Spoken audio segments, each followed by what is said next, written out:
Cliff, when we say that a lot of people aren't feeling great, your data finds 49% of Americans think that inflation or increasing costs are the most important issues, and 64% say the economy is worse off compared to 2020. What's the disconnect here between the data we are all seeing and what people are feeling? Well, public opinion is a lagging indicator when it comes to the economy. And how long that lag is really depends, right? And we'll see looking forward. But at this point, Americans are surly. They're not happy. They're pessimistic. They're having problems making ends meet. They're strained. Prices are still high. They're going down, but they're still high. And Americans feel that in the pocketbook.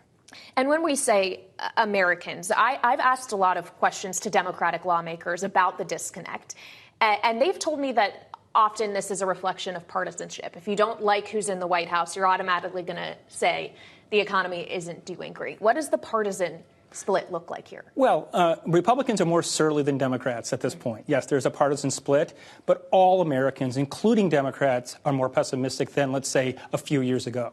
And so once again, it's about making ends meet. It's about being strained at this point. It's generally, there's just an underlying negativity when it comes to the economy. Well, and we're having this conversation on the heels of President Biden making a 3-state swing through the Southwest to tout Bidenomics and some of his legislative accomplishments. And I brought this up earlier in the show. Your data also finds a minority of people even really know what that legislation is. 46% of Americans are familiar with the Inflation Reduction Act of last year, 39% familiar with the Infrastructure and Jobs Act. So is this just that people don't know what the president has done, and that's why they feel that he hasn't done enough? Well, it's that. They have a branding problem. They have too many initiatives, banner initiatives, and Americans are confused, and the data is very clear on that. But it goes back to my initial point about the pessimism. Americans are not ready to receive a positive message because they don't feel positivity at this point. Is there any indication that that might change between now, August 2023, and November of 2024? If they're not feeling it now, are they going to feel it? Well, you would expect it. But one thing we have to always understand is that a worsening economy has a greater effect than an improving one on political indicators. And so, yeah, we would expect, let's say, Biden's approval ratings to improve a bit. But they were hurt more by the inflation than they'd be helped by, let's say, declining inflation. So once again, I think there's a lot of uncertainty still looking forward, but I wouldn't expect the indicator to be as positive as, let's say, 2 years ago. Okay, so it's always the economy, stupid, right? The economy, we know, is very prevalent on voters' minds, and your data finds that once again. But what are some of the other factors playing into the president's approval rating, which is still fairly low, hovering around that 41% range? Well, the number one issue right this second is the economy. And so we can't sort of discard that. It's the economy, the economy, the economy.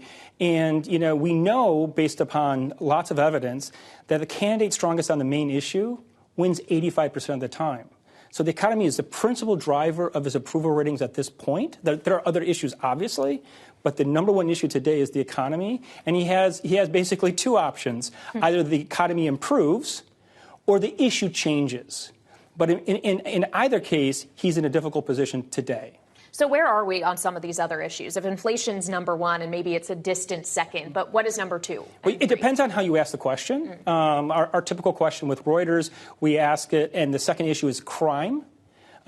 We have a crime surge in urban areas. That's a central issue, especially for those that live in those places. But then it's very bifurcated, fractured. We have Republican issues like immigration on the one hand. We have more Democratic issues, which is like social inequality and healthcare on the other hand. As we're gearing up for 2024, and we're talking about, obviously, the assumed Democratic nominee, Democratic incumbent, President Biden, the field is much wider on the Republican side. Is the differentiator between all of those candidates likely to be their positions on the economy, if the economy is number one, or does that really only apply to the person sitting in the Oval Office? Well, it doesn't just apply to the person sitting in the Oval Office. It applies to the general elections typically. And what I would say is on the Republican side, it's much more about grievance and grievous channeling at this point than it is about a specific issue. And so today, the leader in the polls obviously is Donald Trump by far, and he is their champion. He is the base's champion to channel these grievances. When we're talking about specific grievances, the person who has been consistently behind Trump but is falling more and more so is Florida Governor Ron DeSantis. And his primary grievance, at least historically, has been woke culture, pushback on the woke agenda. Are we learning that that isn't actually resonating with voters? What is your polling find? Yeah, I think it's less the message. I think actually he is aligned with what should be done, which is pushing that sort of agenda, that grievance agenda. I think it has much more to do with the messenger. The messenger is not credible.